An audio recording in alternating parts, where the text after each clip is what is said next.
está bien la segunda parte como aclaración de la primera parte de la pregunta, porque uno puede decir las formas sociales, culturales y económicas de la derecha tienen,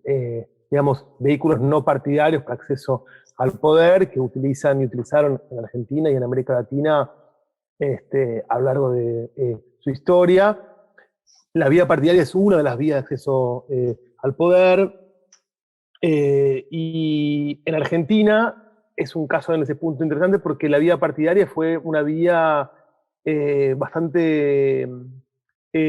cerrada o esquiva a las derechas, digamos, yo diría desde la aparición del peronismo como partido ideológicamente transversal que ocupó el centro, digamos, de la escena y que obstaculizó tanto el surgimiento de izquierdas como de derechas poderosas en el país. Uno puede decir que eso empezó a cambiar en los 80, cuando empezó a haber intentos de construcción partidaria en Argentina. La UCD fue el intento más acabado, pero la UCD terminó siendo absorbida justamente por el peronismo menemista, por el peronismo, digamos, en su versión neoliberal, y solo tras la crisis del 2001 y el derrumbe de digamos, la crisis, digamos, de algunos partidos y sobre todo en el lado no peronista, fueron una oportunidad para que surgiera por fin un partido de derecha competitivo con vocación de poder y de construcción partidaria de largo aliento, que fue Propuesta Republicana. Y te diría que creo que hay como tres condiciones básicas para entender la construcción partidaria de PRO y su éxito en términos de competitividad, más allá de que ganen o no después elecciones, porque como sabemos, ganar elecciones tiene que ver con otros factores que no son solamente endógenos. Y esos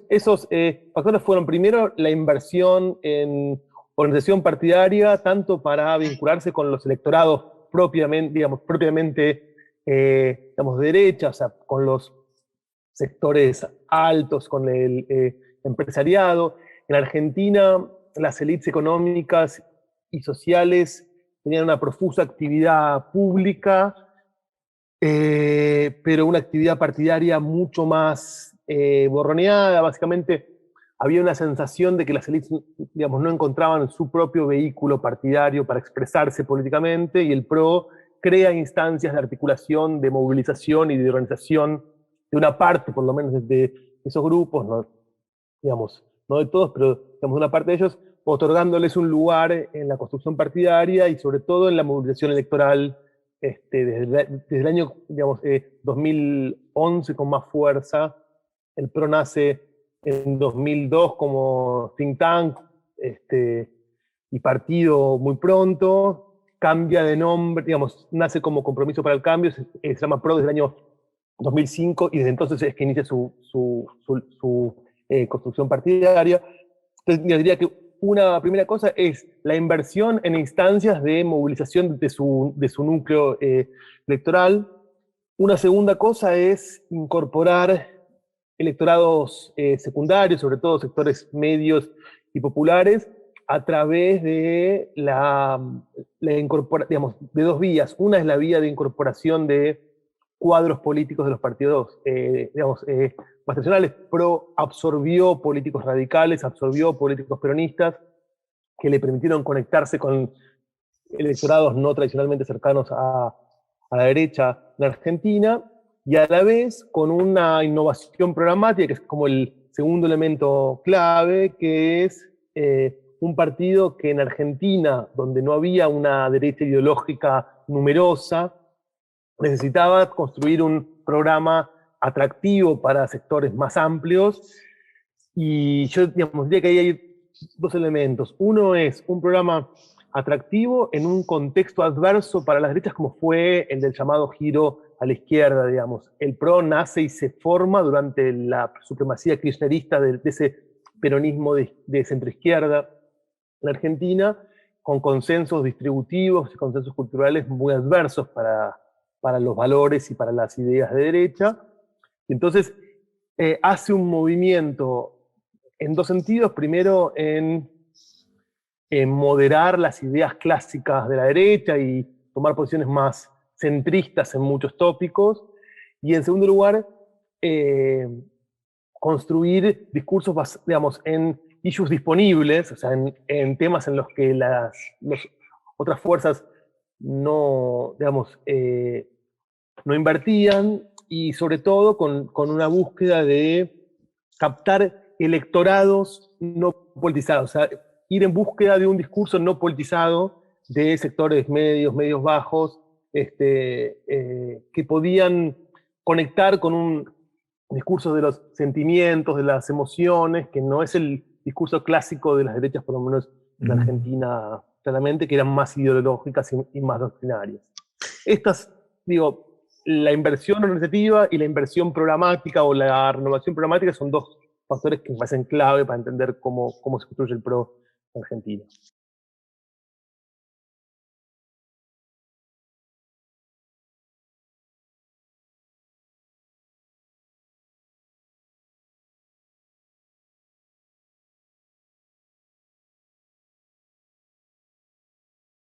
Yo te diría que ahí hay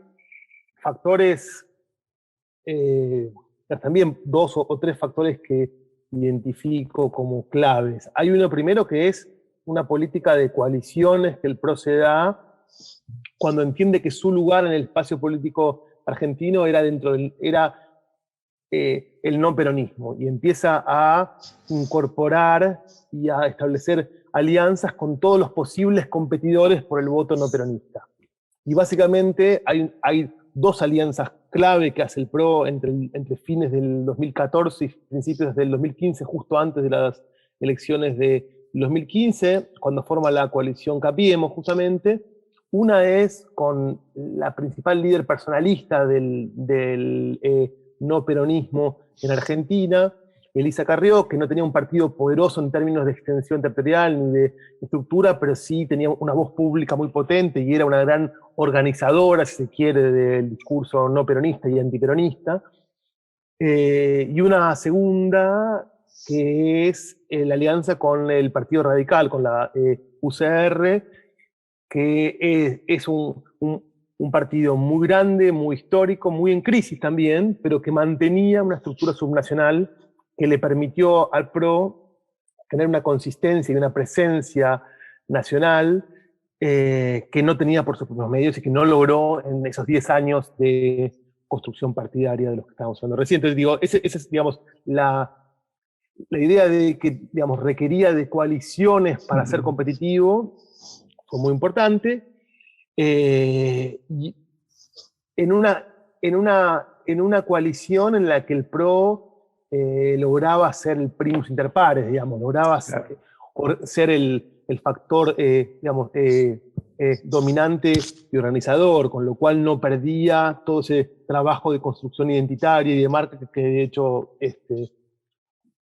hasta entonces. Y hay un segundo factor junto con la cuestión coalicional que es más coyuntural y que creo que es clave en muchos escenarios latinoamericanos,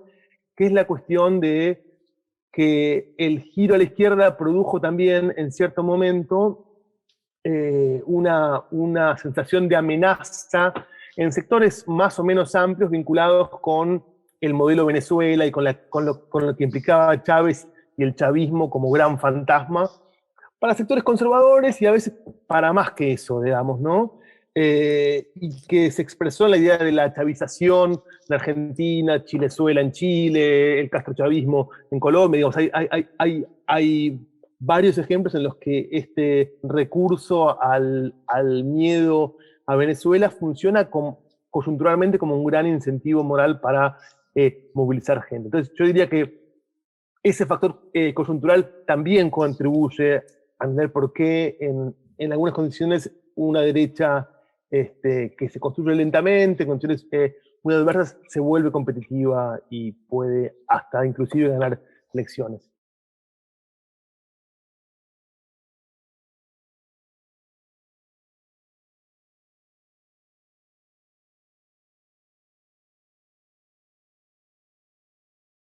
Como te decía antes, PRO, una de sus grandes ventajas es que es un partido que logra convencer a una parte del empresariado de que, digamos, de involucrarse políticamente, ¿no? De invertir en participación político-partidaria como un modo de incidencia política. Digo una parte porque el empresariado de Argentina, como en casi todos lados, suele jugar a varias puntas y no se compromete abierta y corporativamente por una fuerza política, pero los empresarios individualmente sí, en alguna medida y en algunos sectores más que en otros, tomaron partido por Pro y por Macri. Y ahí yo te diría que sobre todo son los sectores exportadores, más que los sectores mercado internistas. Sobre todo son los sectores que más sintieron justamente, que más se enfrentaron al kirchnerismo en Argentina y que más sintieron esta amenaza de lo que juzgaban como una excesiva intervención del Estado en sus actividades, sobre todo cuando el gobierno de Cristina Kirchner empezó a intervenir fuertemente en el comercio exterior y en el acceso a divisas. Y por eso uno puede decir que es tanto el sector agrario como digamos, las finanzas son los dos grandes apoyos que consigue el PRO de una forma más mayoritaria en el mundo empresario. Después hay otros sectores, por supuesto, que también tuvieron cierta simpatía, pero más a título individual y menos globalmente, como el caso del agro y las finanzas.